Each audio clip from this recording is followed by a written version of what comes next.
ہم نے مولانا فضل الرحمان کے ساتھ مشاورت کی ہوئی ہے، انہی کو ہم ساری چیزیں فراہم کریں گے۔ اور ANP کا جو ڈرافٹ سامنے آیا ہے، اس میں چیف جسٹس قاضی فائز عیسیٰ کو بڑا جھٹکا لگا ہے، کیونکہ عوامی نیشنل پارٹی نے بھی آئینی عدالت کی بجائے بینچز کی حمایت کر دی ہے، مولانا فضل الرحمان والے مسودے کی تقریباً حمایت کی ہے، اور یہ کہا ہے کہ آئینی عدالتیں نہیں ہونی چاہیے، سپریم کورٹ یا پھر ہائی کورٹس کو با اختیار بنانا چاہیے، اور ادھر ہی کوئی بینچ اگر بن جاتے ہیں تو پھر اس طرح معاملات ہونے چاہیے۔ اس طرح سے اگر سپریم کورٹ کو فارغ کر دیا جائے گا یا اس کے اختیارات کم کر دیے جائیں گے تو ایک ایشو پیدا ہو جائے گا۔ عوامی نیشنل پارٹی نے یہ بھی تجویز کیا کہ خیبر پختونخوا کا نام صرف پختونخوا کیا جائے اور وہاں سے خیبر ہٹا دیا جائے،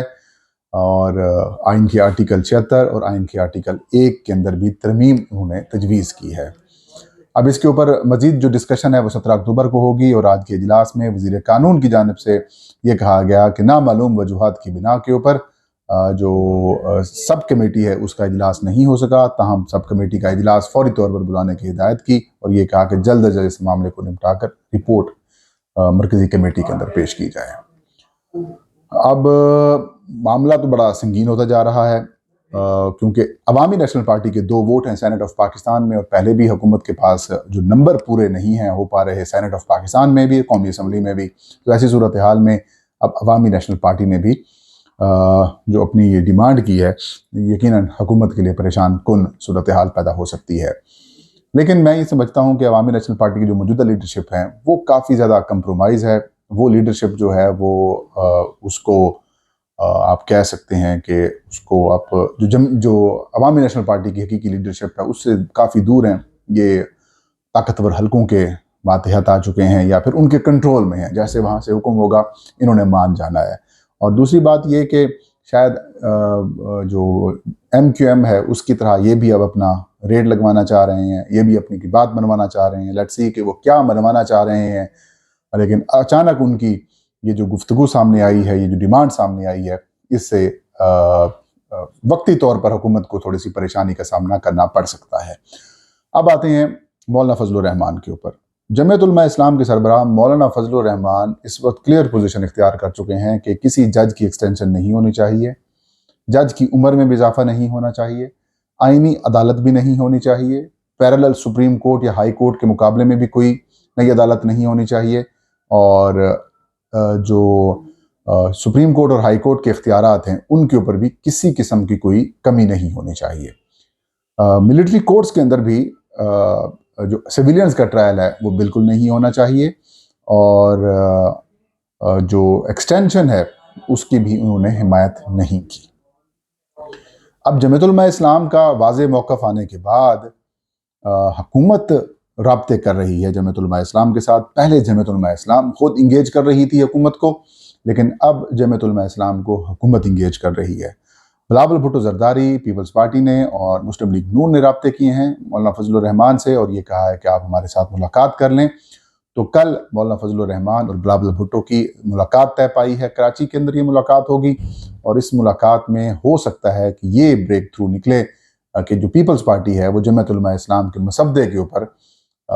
حامی بھر لے، تیار ہو جائے۔ لیکن کچھ شکوں کے اوپر پیپلز پارٹی کو اعتراضات ہیں، لیکن ذرائع یہ بتا رہے ہیں کہ 80 سے 90% کا جو مسودہ ہے وہ جمعیت علماء اسلام کا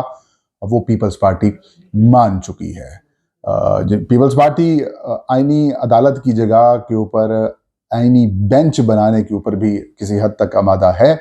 لیکن اس کے لیے وہ چاہ رہے ہیں کہ جو ججز کی تعیناتی ہے، سپریم کورٹ کے چیف جسٹس کی جو تعیناتی کا معاملہ ہے وہ پھر ایک پینل کی صورت میں آنا چاہیے، یعنی کہ منصور علی شاہ صاحب کو چیف جسٹس بنانے سے روکنے کی کوششیں جو ہیں وہ پیپلز پارٹی کر رہی ہے، لیکن جمعیت علماء اسلام یہ بھی تسلیم نہیں کرے گی۔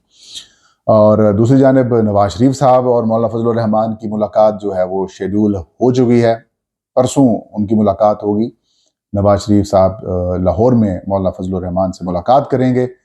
لیٹس سی کہ اس ملاقات کے اندر کیا بریک تھرو ہوتا ہے، لیکن امکان وہی ہے کہ مولانا فضل الرحمان نہیں مانیں گے۔ اس کے بعد پھر PTI کے رہنماؤں کے ساتھ بھی مولانا فضل الرحمان کی ملاقات شیڈول ہوئی ہے۔ اب حکومت یہ دعوے کر رہی ہے کہ ان کے پاس نمبر پورے ہو چکے ہیں، لیکن نمبر ابھی تک پورے نہیں ہیں۔ اگر نمبر حکومت کی جانب سے یا حکومت کے نمبر پورے ہو جاتے ہیں تو میں یہ سمجھتا ہوں کہ حکومت نے 1 منٹ بھی نہیں لگانا کہ آئینی ترمیم انہوں نے کر دینی ہے، اور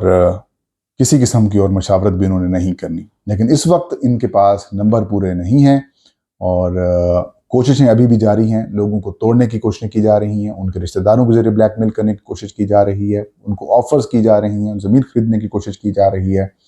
لیکن تا وقت ثانی جو اس وقت ہم گفتگو کر رہے ہیں, حکومت کے پاس نمبر پورے نہیں ہیں. اور ایک ویسے بھی امکانات یہی ہیں کہ شاید یہ آئینی ترمیم آئے ہی نہ, قاضی صاحب کے جانے کے بعد, یا پھر جو معاملات ہیں کچھ اس طرح کی آئینی ترمیم لانے کی کوششیں کی جائیں گی کہ اس میں کسی کا بھی کوئی فائدہ نہیں ہوگا. نہ قاضی صاحب کا ہوگا, نہ حکومت کا ہوگا, اور نہ ہی بلاول بھٹو زرداری جو اپنے آپ کو بطور وزیر اعظم سی وی پریزنٹ کر رہے ہیں, ان کا بھی یہ جو چانس ہے وہ ختم ہوتا ہوا دکھائی دے رہا ہے. یہ تھا آج کا ویلاگ. فہیم اختر کو اجازت دیجیے. اللہ حافظ.